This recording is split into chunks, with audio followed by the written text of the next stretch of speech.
오늘은 룻기 3장 14절부터 4장 12절의 말씀을 가지고 순종하는 룻에게 구원을 예비하시는 하나님이라는 제목으로 성경 공부를 하겠습니다. 베들레헴의 마을 사람들과 원로들이 룻을 축복하며 이스라엘 12지파의 어머니인 라헬과 레아의 룻을 비유하며 축복해주는 모습에서 순종하는 룻에게 구원을 예비하시는 하나님의 긍휼을 볼 수 있습니다. 오늘의 학습 내용은 룻과 나오미에게 복을 예비하시는 하나님, 그 다음에 라헬과 레아처럼 그리고 다말처럼 룻기 4장 1절부터 12장의 말씀입니다. 룻과 나오미에게 복을 예비하시는 하나님. 룻은 새벽녘까지 그의 발치에 누워있다가 서로 얼굴을 알아보기 어려운 이른 새벽에 일어났다. 이것은 보아스가 그 여인이 타작마당에 와서 있었다는 것을 남들이 알아서는 안 된다고 말하였기 때문이다. 보아스가 말하였다. 걸치고 있는 겉옷을 이리 가지고 와서 펴서 꼭 잡으시오.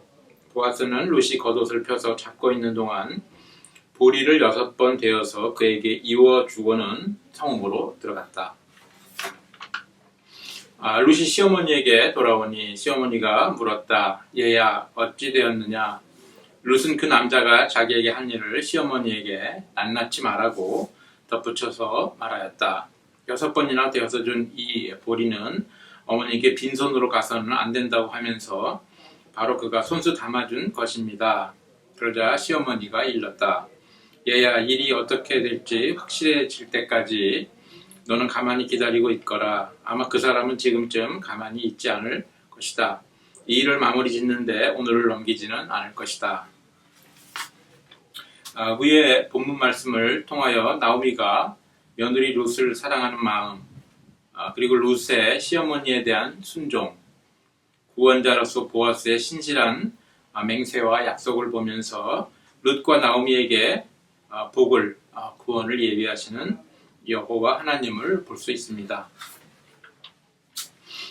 룻의 시어머니 나오미는 며느리의 행복을 위해 룻이 친족인 보아스에게 조용히 나아가 기업 물을 일을 요청하도록 암시하였고 그 일을 위해서 어떻게 행동할지도 알려주었습니다. 보아스는 룻이 순종적이고 현숙한 여인임을 소문을 통해 알고 있었습니다. 여인이 밤에 타작마당에 들어왔다고 하면 사람들이 오해하기 쉬운 샤사시대였기 때문에 보아스가 룻을 보호해주는 장면을 볼 수 있습니다. 보아스는 빈손으로 시어머니 나오미에게 가지 말라며 보리를 6번 되어서 룻에게 나오미의 선물을 챙겨줍니다. 이 선물을 본 나오미는 보아스가 신실한 사람이며 지방간으로 책임을 질 사람, 기업 물을 자, 구원자, 예수 그리스도의 모형으로서의 약속을 지킬 것으로 믿습니다. 룻은 하나님의 구원 제도인 이스라엘의 고엘 제도를 통하여 구원을 받게 됩니다.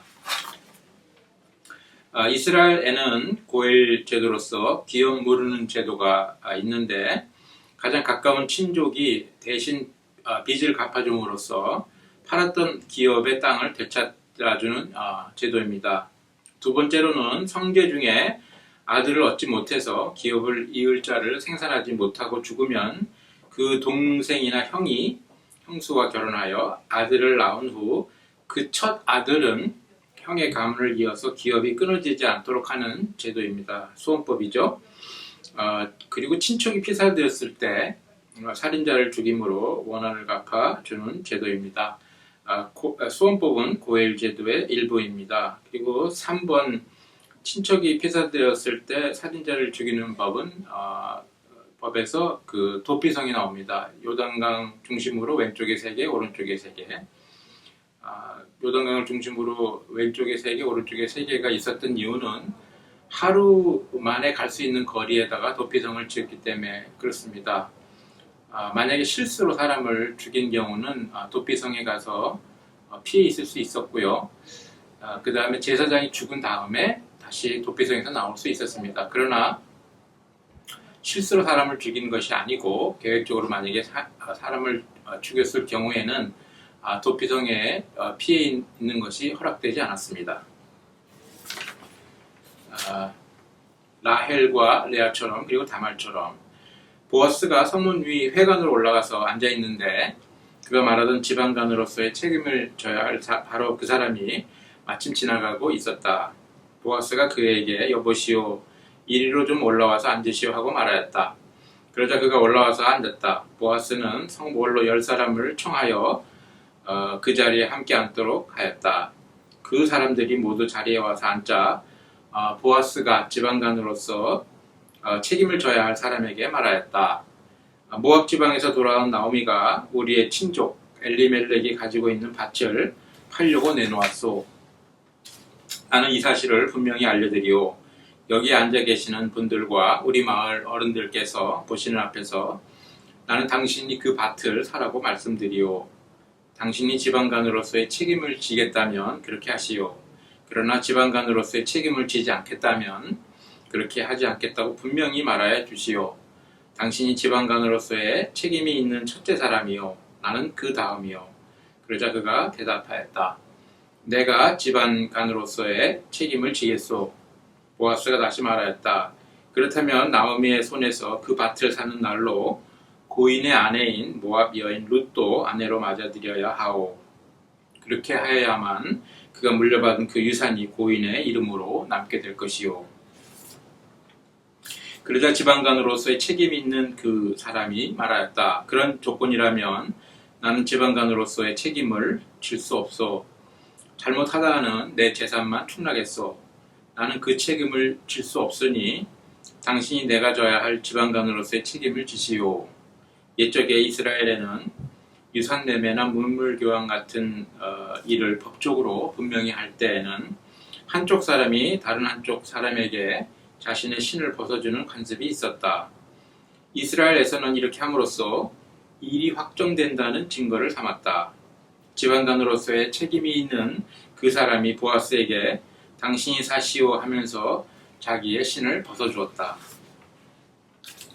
그러자 보아스가 원로들과 온 마을 사람들에게 선언하였다. 여러분은 오늘 이 일의 증인입니다.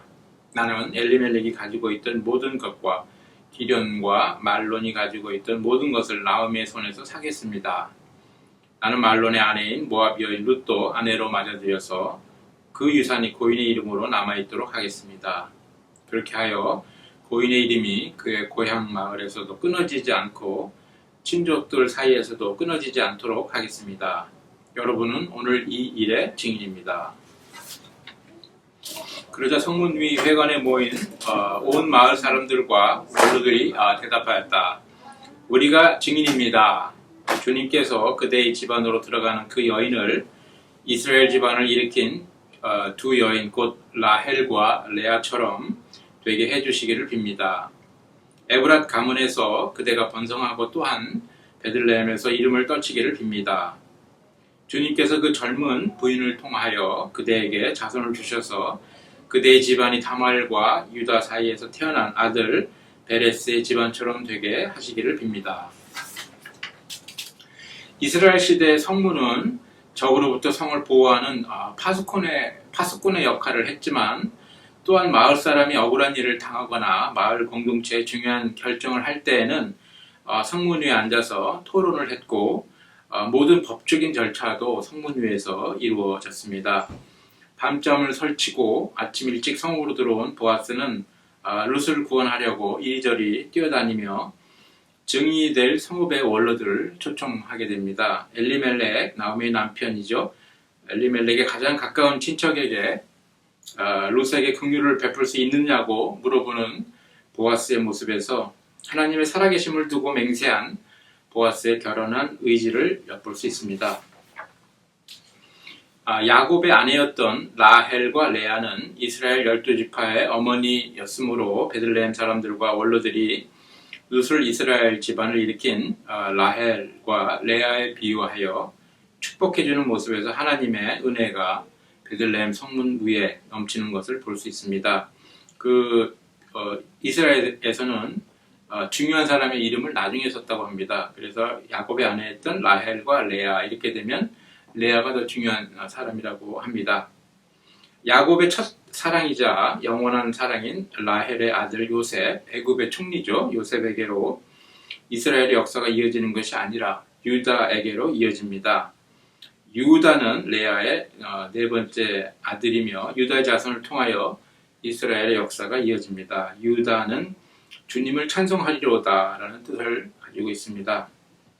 라헬보다 레아를 야곱의 아내로 먼저 주신 하나님의 섭리를 알 수 있는 대목입니다. 라헬은 야곱의 아내고요. 요셉과 베냐민의 엄마입니다. 레아는 야곱의 첫 번째 아내이고 라헬의 언니 그리고 유다의 엄마입니다. 창세기 38장에 보면은 유다는 맏아들 에르가 장성하자 맏며느리 다말을 보았다. 그러나 에르가 갑자기 죽었다. 하나님 보시기에 에르가 악한 일을 많이 해서 하나님께서 에르를 죽였다고 나옵니다.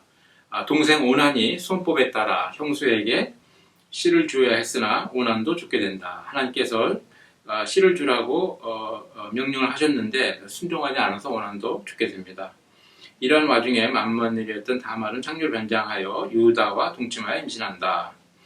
막내 아들 셋째가 있었는데요. 너무 어렸어요. 그래서 그 유다는 그 며느리 다말에게 친정으로 가서 있으라고 이렇게 얘기를 했죠. 근데 이제 다말이 친정에서 아무리 오랫동안 기다리고 그 막내 아들이 장성을 했는데도 유다가 부르지 않자 그 다말이 창녀를 변장해서 유다하고 동침을 하여서 아기를 갖게 됩니다.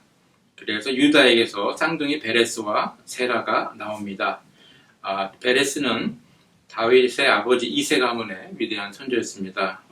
이 내용에서 볼 수 있듯이 성경은 오직 진리와 사실만을 기록한 책이라고 볼 수 있습니다. 우리가 얻을 수 있는 교훈은 하나님께서는 하나님을 경외하고 하나님의 뜻대로 착하게 살고자 하는 사람들을 버리지 않으시고 은혜와 복을 주시는 것을 알 수 있습니다. 그러므로 하나님의 은혜와 복을 사모하고 기대하면서 오직 믿음과 순종으로 살아야겠습니다. 오늘 성경 공부는 여기까지입니다.